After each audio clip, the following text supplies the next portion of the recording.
Hello, everyone, and welcome back to Who's That Voice Actor? Today I have with me Dani Chambers here. Say hello to everyone. Hi, everyone.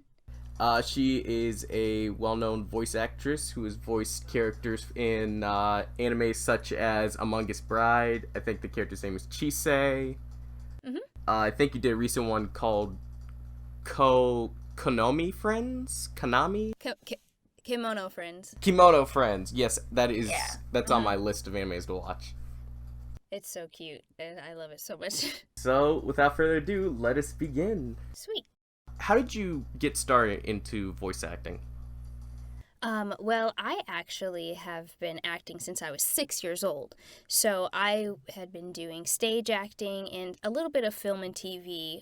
Not a lot, but I've always loved acting. And so I started my voiceover journey in 2014. And I took some classes, uh, specifically in voiceover because it's a lot different than theater for sure. I learned like the do's and don'ts and how to present yourself in the industry, and that's how I got my foot in the door. Oh, that's interesting. Do you have any warm up rituals when before you head into the booth and start recording? Yes. Yeah, I do have a couple of them. I like to stretch. I do like arm stretches, like shoulder stretches, neck stretches, anything that if I feel like I'm going to be physical in the booth, kind of, I will stretch my whole body if necessary. I like doing like the ABCs, but like over enunciating it and moving my mouth as wide as I can to help stretch the muscles. So I'll be like A, B, C, and it's like stretches your face muscles so that way when I need to do expressions that are, need to be big, that'll help me so I don't feel stiff.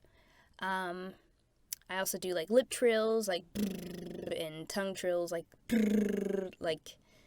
things like that to kind of loosen up all your muscles because it takes a lot of work. It wears you out at the end depending on your well, no, it's actually pretty exhausting no matter what character you're doing. Yeah, especially if you have to do the retakes because you're just a second late on that mouth flap.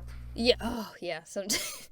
Sometimes you'll have the perfect take, and all of a sudden it's like, oh, it's a little too fast. Okay, let's just slow it down a bit. And that's my problem because I talk kind of fast. So sometimes I'll say the line and I'll zoom through it, and they're like, ooh, let's take that back. I'm like, dang it, I like that take. Yeah, I can only imagine that would get irritating after a couple tries. Yeah. Uh, what was your first role? My first, as far as an anime or like just ever, like voiceover Oh man, that's a job. good one. Uh, let's do the second option. Ever. The anime? Oh, Ever, ever? ever.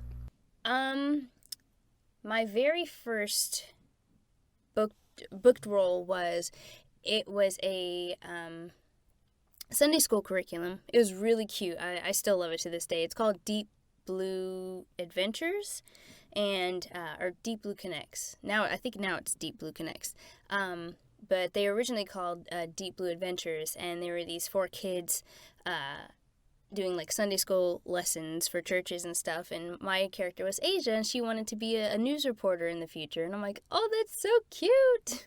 Oh, that sounds adorable. Actually, I wonder if I've ever seen that. Probably. It was it was actually in 2014. But like looking at my audition for it now, I'm like, oh, it was so terrible. I'm like, how did I book this? But they loved it, so I'm like, okay, sweet. Ah, that's adorable. I had to look this up, and I'll put it up on the screen when I edit this. Sweet. Uh, ha- have you done anything other than voice acting? Um, as far as like a hobby Uh, or just maybe career wise? okay, yeah. Like I said before, I've done theater. I've been doing theater my whole entire life. I that's how I kind of like to stay up to date on my acting skills. Like I'll try to do community theaters or theaters near me to kind of just hone my skills there. And there's different types of theaters around me that challenge my skills in different ways. Like there's a theater that I go to that I do a lot more musicals there, and there's a different theater where I focus more on the plays there. Each stretches me different, and I feel like I become a better actor whenever I perform there, and it's really fun, and I just love pretending to be other people, and it's amazing and fantastic. Anything other? I like to paint. I'm not super great at it, but I like painting. It's very soothing. No, I get that. Sometimes I'll doodle in my little sketchbook when I get done recording or editing for about 3 hours, maybe. Oh yeah, yeah. Yep. Yeah. What's your favorite anime? Ooh, that's really hard. I was thinking about that last night, and I was like, that's really hard. Ooh. Okay, probably that I've worked on. I have two. It's Ancient Magus Bride and Kimono Friends. It just because those are the most two shows that I've had the most fun on, and I can't pick between the two. It's just too much. I love it. Yeah, and they're two separate categories. Like they're my top in like drama and comedy. But as far as like to watch, just to sit down and watch, probably either Snow White and the red hair with the red hair, or probably like the old Sailor Moon, because that was like the first anime that I ever watched. That got me hooked on it. That was probably like one of the first animes I probably watched as a kid. It was mainly that theme song that just draws you in. Fighting evil by moonlight. Yeah, and it was cool because I'm like, heck yeah, a little girl beating up bad guys from space, heck yeah, and she looks cute, yes. Yeah, I think my favorite part about the scene was just that whole guitar riff just out of nowhere in the opening theme. Yes. Oh my gosh, that brings some good memories, and I loved it, and like that got me hooked into a lot of anime like Rurouni Kenshin, Inuyasha, and what was the other one? Tenchi Muyo. I started watching those after that, and I'm like, this is so great! How have I not heard of anime before? That was literally me at 5 years old, finally getting introduced to it. Oh my gosh, it was great. So great. Yeah. If you're a gamer, what's your favorite video game? Yes. Chrono Trigger. Or Chrono Trigger. I've been saying Chrono Trigger for my entire life, but I love that game because it has that whole gigantic Final Fantasy feel, but the story, I felt like the story was a lot more easier for me to follow, and in like the way you dive deeper into the story as you play is so fantastic, and how they handle the characters and their character development. I'm like, this is so in depth for a SNES game back in the 90s. Like, what the heck? Or I think it was like it was the 90s. And oh my goodness, I loved it. It made my heart. I couldn't beat it when I was a kid, but as when I got older and was able to, get the system again and play the game, I was like, oh, okay, this wasn't. It's still hard, but it wasn't as hard as I thought it was when I was a kid.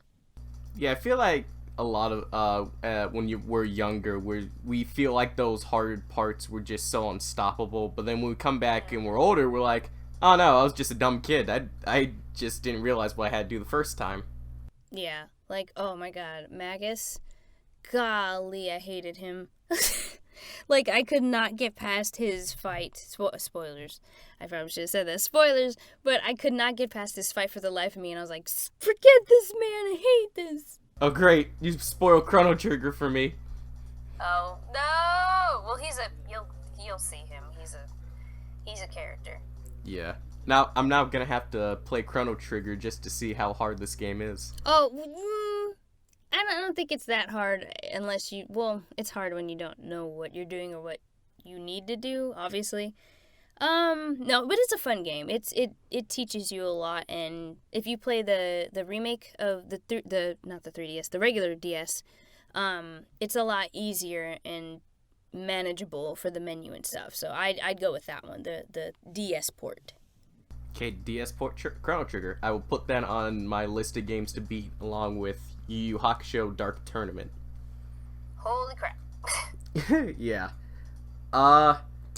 What has been your favorite role so far? Oh man. That's so hard to say. Like, and I'm so honored to actually have that question and be stumped by it.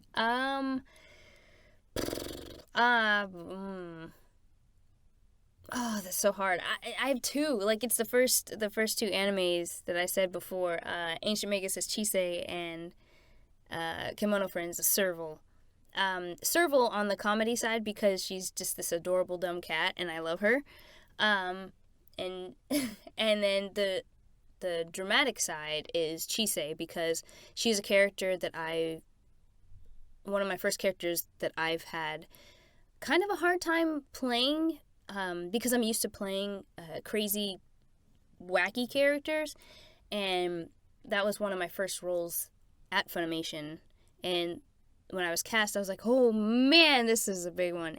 And but it was a lot of fun, and it challenged me as an actor, and I loved it. I had so much fun recording for it, and I think that's one of my favorites as far as the dramatic side.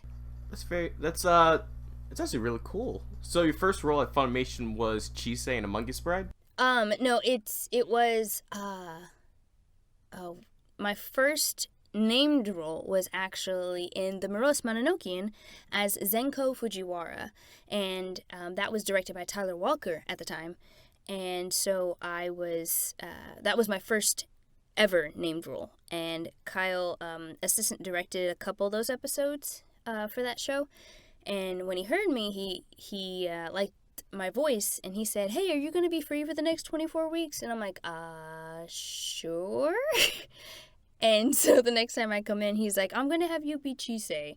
I'm like, "Cool. What's a Chisei?" And he's telling me it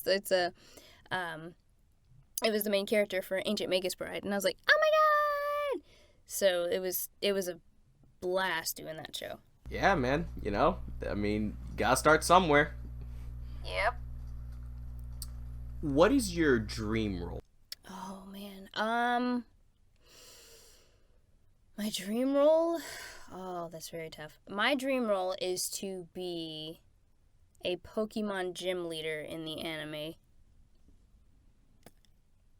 Oh, Yeah. so not even like video game, it's just like the anime with Ash Ketchum. Well, like either or, like the anime or the game or anywhere. Like if Pokemon Masters ever did like the newest, Galar region, the newest one for Pokemon Sword and Shield, oh my gosh, I would die if I get to be Nessa, if I ever got to be Nessa. Like, oh. Oh yeah, I remember seeing you talking about Nessa and how Yes. yeah. She is my queen. I mean, just I look at stand her for my character. queen. I mean, just look at her character. I mean, she's everyone's queen at this point. Yes, I will bend the knee. Bend the knee. I will bend the knee. I love her. Oh my god. Either that or probably like a Final Fantasy game. That would be fun. I'm like, I want to be a cute anime waifu. Video game waifu. So that's the goal, is just any cute anime waifu. Pretty much, yeah. I mean, yeah, that's understandable. Yeah. Okay, I think it's about time. Well, not about time, but I think it's the last question. Do you have any advice for future voice actors who want to get started or whatnot? Yes. My advice would be to, if you are not an actor already, get involved in your community theater if you have one. If not, try searching for some free classes that are around, like in your community centers, or if you know anybody who is a part in the acting world. Try to find ways to learn the basics of acting and get involved and learn a lot about acting. It's a lot harder than people think. You're not just going up there making a silly voice. you kind of have to dive deep into your, I don't want to say your soul, but you could dive deep in and figure out how what the character is feeling and project that to make it believable. And if you are an actor, you have experience, then I'd suggest taking classes. If you specifically want to go into anime, there are plenty of anime directors who offer classes.